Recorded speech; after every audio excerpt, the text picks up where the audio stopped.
तो सांगते स्टोरी मी कॉप्या करून पाठ झालो कसा पेपर सोडवला, कसा मास्टरले रक्त दाखवलं रुमालावर पान खाऊन, आणि कसा मग मी बाहेर पळालो सापडलो तर हे सगळ्या स्टोऱ्या तोच सांगते. तो पूर्ण खुलासे करते का तो किती बदमाश आहे. ज्या पद्धतीने यानं पेपर सोडवले, ज्या पद्धतीने यानं शिक्षण घेतलं, हे किती उच्च शिक्षित आहे हे स्वतः सांगते. पण संस्था त्याला काही शाळा चालवते, त्या शाळेमध्ये स्वतःच्या बहिणीचं अनुकंपामध्ये लावून घ्यायचं होतं तर तिला नोकरी न देता ज्यानं पैसे दिले त्याला नोकरी दिली म्हणते, पण बहिणीला नोकरी दिली नाही. इतकी इमानदार.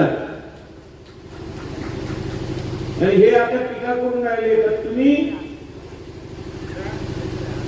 बायकोने तिकीट दिली, पक्षात कोणाला तिकीट द्या, माया पक्षात कोण मारणार, तू कोण होतं ते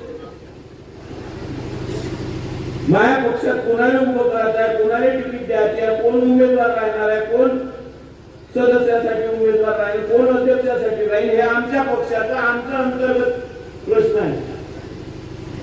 तू कोण होतं ठरवणार.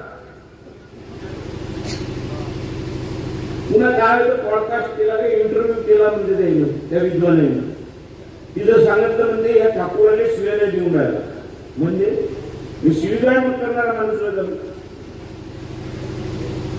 जो उमेदवारच नाही त्याच्यावर बोलीन मी अशिक्षित आहो का. जो समोर उमेदवार असेल त्याच्यावरच बोलीन ना. का काही वायफळ बदल करत नसेल, कोणावरही बोलत नसेल. म्युन्सिपाल्टीचं इलेक्शन आहे तर नॅशनल इश्यूवर बोलीन का. म्युन्सिपाल्टीचं इलेक्शन आहे तर स्टेट इश्यूवर बोलीन का. म्युन्सिपाल्टीमध्ये उमेदवार आहे त्याच्यावरच बोलायला लागेल, त्याच्यावर टीका करायला लागेल. बरोबर आहे का नाही भाई. का कोणावरही बोलत बसत तेवढा वेळ तरी भेटते का. तुम्ही काय पाप केली आहे हे सांगायला लागेल ना. तुम्ही पहिले अनिल बाबू पुढे होते.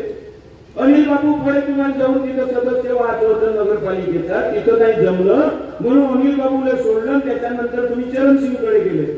चरणसिंगकडे गेल्यावर सदस्य पदाचं जमलं, तेवढ्यावर समाधान झालं नाही तर तुम्हाला सभापती व्हायचं होतं.